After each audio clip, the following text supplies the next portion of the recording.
Mark Carney just made a move that has completely shifted the balance of power in the Canada-US trade war, and Trump's response tells us everything we need to know. While critics are calling it capitulation, Carney's decision to lift retaliatory tariffs on most U.S. goods might be the most strategic play in decades of cross-border trade disputes. But was this tactical brilliance, or did Canada just fold under pressure? To understand what's really happening here, we need to dive deep into a trade relationship that's been brewing conflict for over a century. Trade disputes between the United States and Canada are nothing new. They date back as far as the late 19th century, when two neighboring countries began seeking to expand their markets and assert economic sovereignty.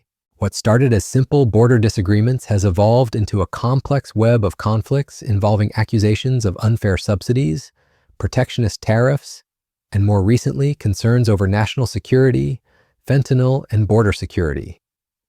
Softwood lumber has been one of the most contentious battlegrounds. This crucial Canadian export to the U.S. has been consistently under attack by different American administrations since the 1980s, making it one of the major sources of ongoing trade interruptions between the two countries. But lumber is just the tip of the iceberg. Agricultural products, dairy, beef, and grain, along with steel, aluminum, automotive, and aerospace industries, have all become pawns in this economic chess match. Then came Trump's 2025 tariff offensive, and everything changed.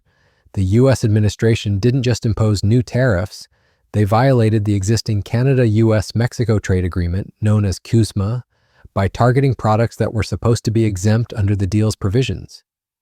This wasn't just economic warfare, it was a direct breach of a signed agreement. The economic impact was immediate and brutal. As Bank of Canada Governor Tiff Macklem warned, these tariffs were undermining jobs, growth, and price stability in Canada. But the damage wasn't one-sided. South of the border, American consumers and businesses began feeling the pinch as costs rose across supply chains that had been integrated for decades. Manufacturing components that crossed the Canada-US border multiple times suddenly became expensive political footballs. By August 2025, Trump had escalated further, increasing tariffs to a staggering 35% on Canadian exports, not covered under CUSMA. The White House justified this by pointing to Canada's implementation of retaliatory tariffs and claimed Ottawa wasn't doing enough to curb fentanyl flows. As U.S. Ambassador Pete Hoekstra put it, there were only two countries being relatively harsh against the United States, China and Canada. This is where Carney's masterstroke comes into play. On August 22nd, following what he described as a productive phone call with Trump, the Canadian Prime Minister announced that Canada would remove retaliatory tariffs on all U.S. goods covered under CUSMA by September 1st. That's what we're doing. I last spoke, exchanged messages. I last spoke to the President Monday evening. We spoke at length. On a wide range of issues, including on trade, but geopolitical, other issues, labor issues, etc. It was a good conversation. We have a team, a very senior team. The clerk of the Privy Council is there in Washington as we speak. That is meeting with the U.S. counterparts. Don't expect immediate white smoke on one of these strategic sectors, but that's the type of conversation that we're having and will continue to have. The catch? Canada would maintain tariffs on steel, aluminum, and automobiles, the sectors where the U.S. had been most aggressive. The immediate reaction was explosive. Conservative leader Pierre Poilievre accused Carney of capitulation, saying his elbows have mysteriously gone missing, referring to Carney's campaign promise to keep his stance firm against Trump. The night of the T-shirt. Yeah, it's a good name for a movie, really. Did you have a plan for that? Like, did you know you were going to do that? No. I knew I was going to wear the T-shirt, but just to wear the T-shirt, you know. And I had no plan. Didn't even tell my wife, Kelly. Didn't tell the kids. It's just, I was up there and I just got more and more angry. I thought, I'm really mad about this, you know, leave us alone, what the hell? And then I don't really have a strong recollection of doing elbows up. Really? I did have Gordie Howe come into my mind of like, we're not going to attack anybody, but if you attack us, you're going to get some elbows. And there was no premeditation whatsoever. It's just strong feelings of leave us alone, you know. I was just up there thinking, well, a whole bunch of people are going to see this. and I don't think I can stay quiet on it. You heard him. Mike Myers was angry as he took the stage that night, just as millions of Canadians were angry at Donald Trump's threat to annex Canada. He happened to be wearing that T-shirt in private protest, and then he just decided to show it to the world. That defiant message, then the tapping of that elbow and the mouthing of elbows up. A reference to the playing style of Canadian hockey legend Gordie Howe. It was a night that began with his first sketch on Saturday Night Live in a decade, and his impression of Elon Musk, complete with chainsaw. But ending with that message to people back home that brought a tidal wave of fierce national pride.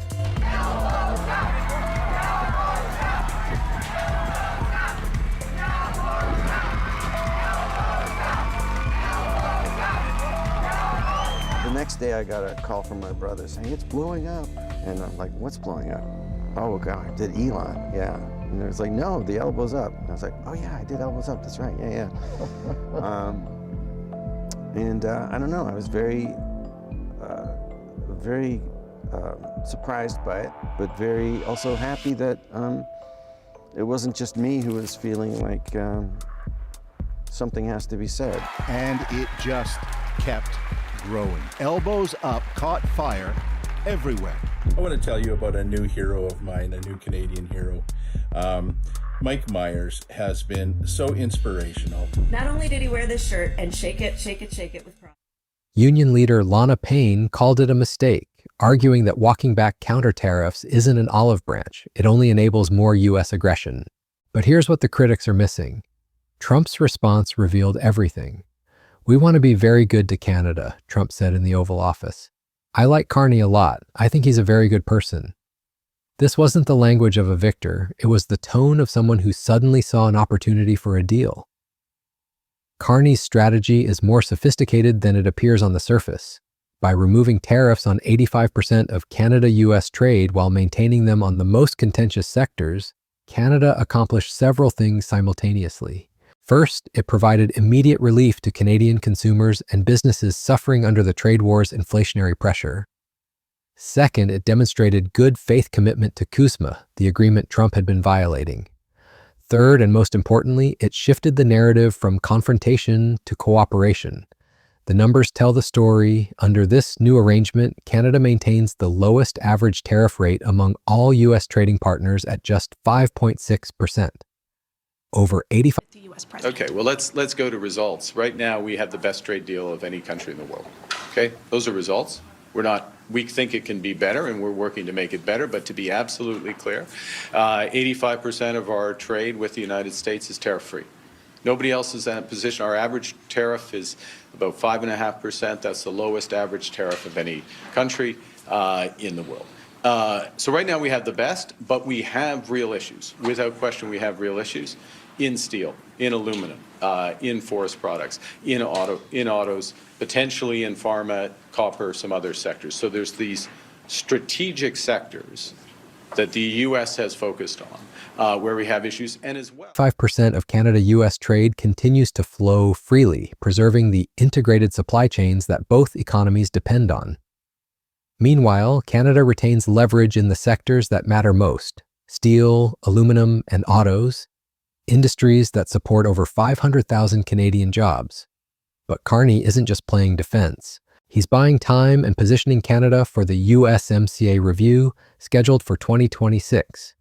As he told reporters, there is a review of the free trade agreement in the spring. We're starting our preparations.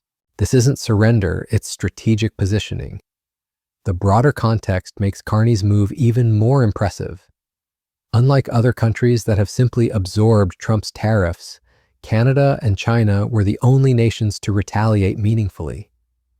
But while China's relationship with the U.S. has devolved into outright economic warfare, Canada found a way to de-escalate while maintaining its core interests. Asserted today that despite dropping retaliatory tariffs, Prime Minister Mark Carney hasn't put his elbows down. There's no capitulation.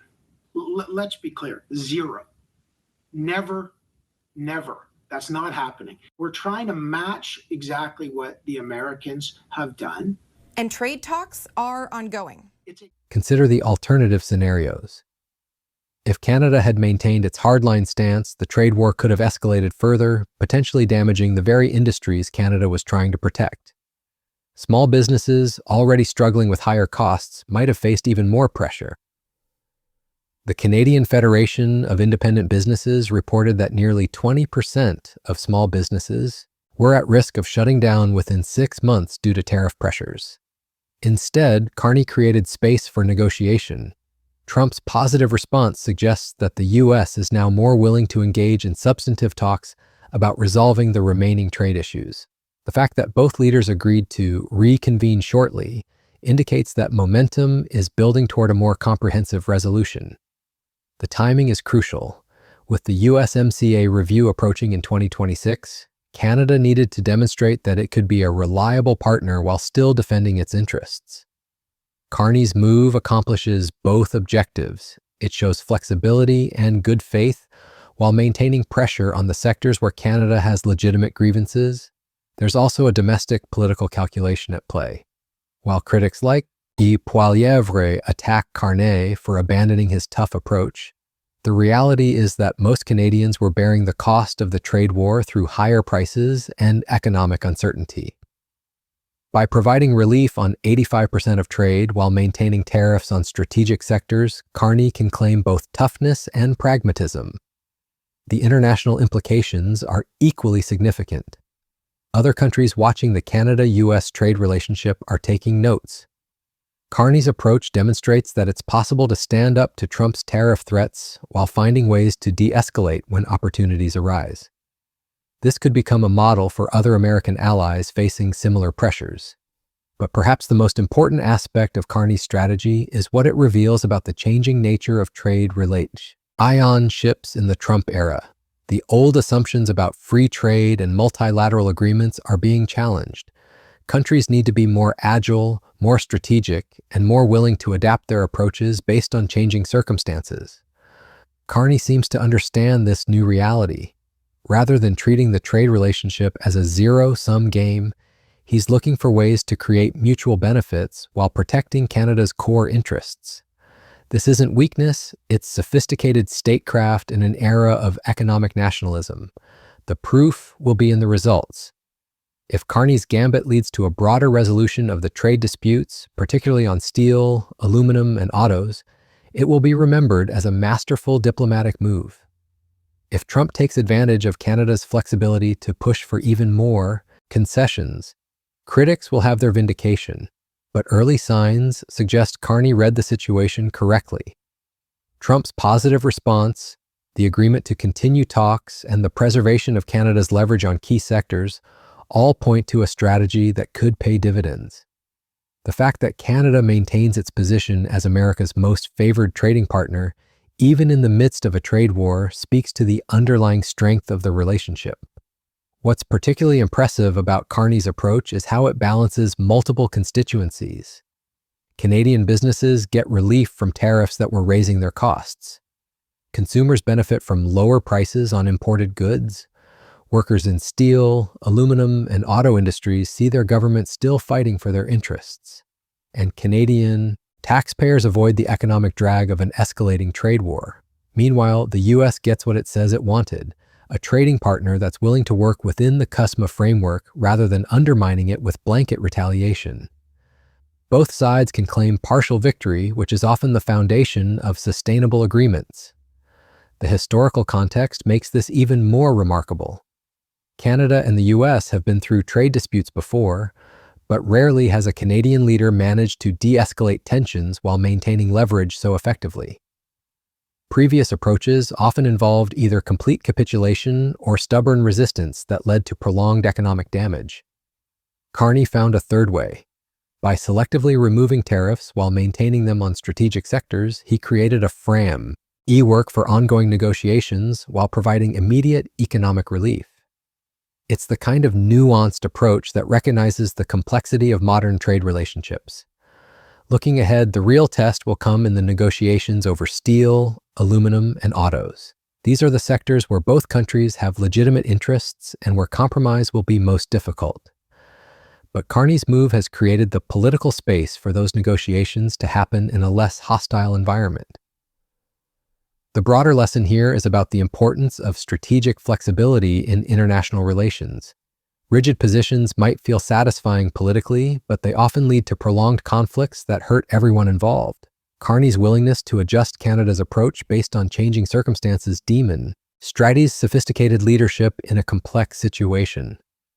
Whether you call it tactical brilliance or strategic compromise, Carney's tariff move has fundamentally altered the dynamics of the Canada-US trade relationship. By giving Trump what he needed to declare victory while preserving Canada's leverage on key issues, Carney may have found the path to a sustainable resolution.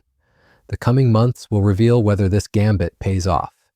But for now, Canada has managed to de-escalate a damaging trade war while maintaining its position as America's most important trading partner. In an era of economic nationalism and trade conflicts, that's no small achievement. Trump's positive response suggests that sometimes the best way to win a trade war is to find a way for everyone to stop fighting.